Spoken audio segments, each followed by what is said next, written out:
याला कारण आहे. त्याला कारण बाबा 1 वर्षाचं तप तुझ्याकडून घडलं आहे. भक्ती मार्ग कुणाचाही हातून घडत नसतो.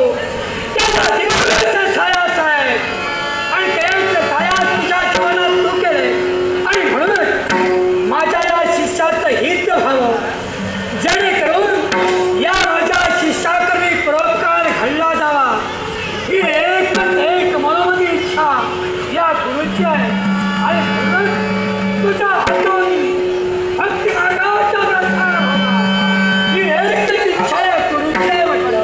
हे माऊली केवळ आपण दिलेली दीक्षा आहे आणि दीक्षा कुठंतरी सार्थकीला व्हावी यासाठी उपदेशाचं कर्तव्य आवडून ते आपल्या पट्ट्या शिष्यानं करावं. सत्य हे आपल्या मुखात उद्धार बाहेर पडतंय.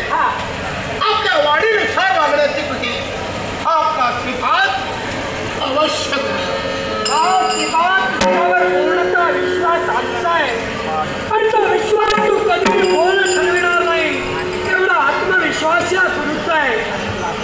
या विश्वास भक्ती मार्गाचा प्रसार करत असताना कुणावरही अन्याय घडता उपयोगाचा नाही.